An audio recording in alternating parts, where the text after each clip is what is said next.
د صنعتي ساحو قانون د اعلی قدر امیر المؤمنین شیخ صاحب حفظه الله له لوري د 1440 کال د لومړۍ میاشتې د 28 نیټې د درېیمې ګڼې فرمان له مخې په یوه مقدمه شپږو بابونو 11 فصلونو او 78 مادو کې توشیح شوی دی. د دغه قانون موخه د صنعتي ساحو د تنظیم له لارې د افغانستان اقتصاد ته وده او پرمختیا ورکول، د خصوصي سرمایه ګزارۍ د جلب او جذب او همداراز د صنعتي ساحو د مدیریت، ساتنې او مراقبت زمینه برابرول دي. د دغه قانون لومړی باب په 3 فصلونو باندې مشتمل دی چې عبارت دي له لومړی فصل امارتي صنعتي ساحه، دوهم فصل څارنه او مدیریت او دریم فصل د هیئت ترکیب، وظیفې او صلاحیتونه.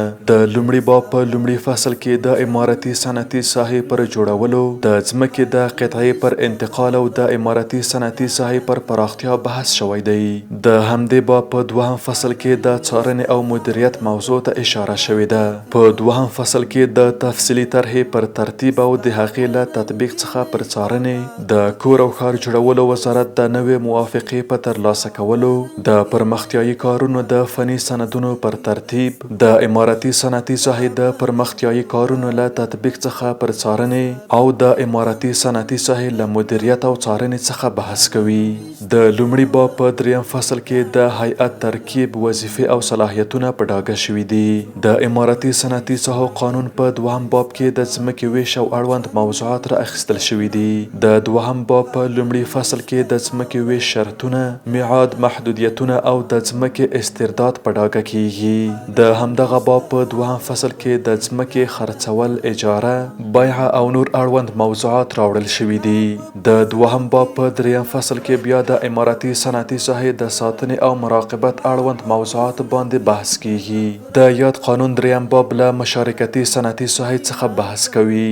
د دریم باب په لومړي فصل کې د مشارکتي صنعتي ساحې جوړول، پراختیا، طرح او ونډه اخیستل په ډاګه کیږي.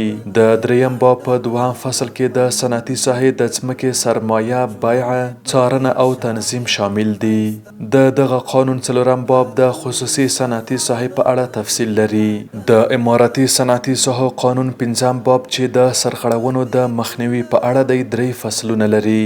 د همدې باب په لومړي فصل کې د تفصیلي طرحې خلاف اقدامات او د شرط پاڼې نه رعایتول را اخیستل شوي دي.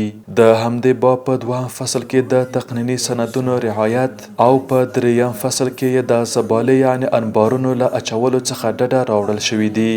د دغه قانون په وروستي یعنی شپږم باب کې متفرقه حکمونه واضح شوي دي.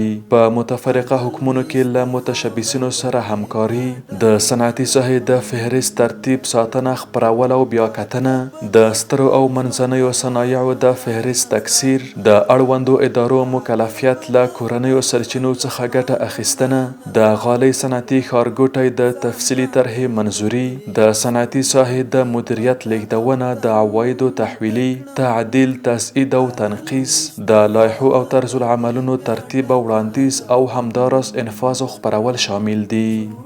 جوړې بدې شاړې کړم ښایسته به دې سوچن